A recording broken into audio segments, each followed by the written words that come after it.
আসসালামু আলাইকুম বন্ধুরা, welcome back to my channel. আশা করছি সবাই ভালো আছো, আমিও ভালো আছি। আর আজকে তোমাদের জন্য আরও একটা রান্নার রেসিপি নিয়ে চলে এলাম। তো চিলি চিকেন আমরা সবাই খেয়েছি, কিন্তু এরকম গ্রিল চিকেন দিয়ে কয়জন চিলি চিকেন খেয়েছো আমি ঠিক জানি না। তো এটা খেতে বেশ সুস্বাদু হয়েছে, তার মধ্যে একটু যদি ঝালঝাল করে বানানো যায় তো খুবই ভালো লাগে। তো আমার এই চিলি চিকেনটা বানানোর জন্য রেডিমেড চিকেন আমি ইউজ করেছি। রেডিমেড যে গ্রিল চিকেন কিনতে পাওয়া যায় সেটাই, এটা গ্রিল চিকেন ব্রেস্ট। তো তোমরা নর্মালি দোকান থেকে কিনে নিতে পারো বা বাড়িতে থাকলেও বানিয়ে নিতে পারো। তো আগে এটাকে টুকরো করে কেটে নিতে হবে।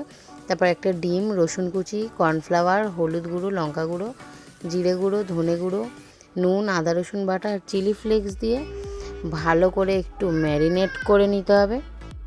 ম্যারিনেট করে কিছুক্ষণ রেখে দিয়ে কড়াইতে তেল গরম করে এটাকে দিয়ে দেবে।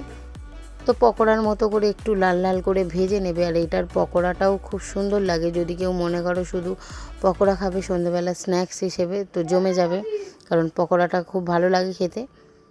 আর তারপরে ওটাকে তুলে নিয়ে কড়ার মধ্যে তেল দিয়ে একটু রসুন কুচি দিয়ে নেড়ে চেড়ে তারপরে কিউব করে কেটে রাখা পেঁয়াজ, ক্যাপসিকাম, টমেটো এগুলো দিয়ে ভালো করে একটু নেড়ে চেড়ে জিনিসটাকে ভেজে নিতে হবে।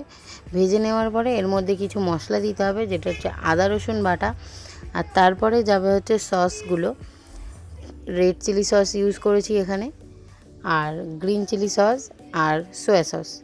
তো সোয়া সস দেওয়ার পরে এর মধ্যে একটু আগে নেড়ে নিতে হবে। তারপরে এর মধ্যে একটু চিনি দিতে হবে আর একটু নুন যাবে। তারপরে একটু লঙ্কা গুঁড়ো আর একটু হলুদও দেওয়া হয়েছে। তো দিয়ে জিনিসটাকে ভালো করে একটু নেড়ে নেবে। তারপরে একটু কর্নফ্লাওয়ার দেবে আর একটু সামান্য পরিমাণে জল দেবে, কারণ এটা আমরা ড্রাই চিলি চিকেন করছি, সেই জন্য সামান্য পরিমাণ জলই দিয়েছি।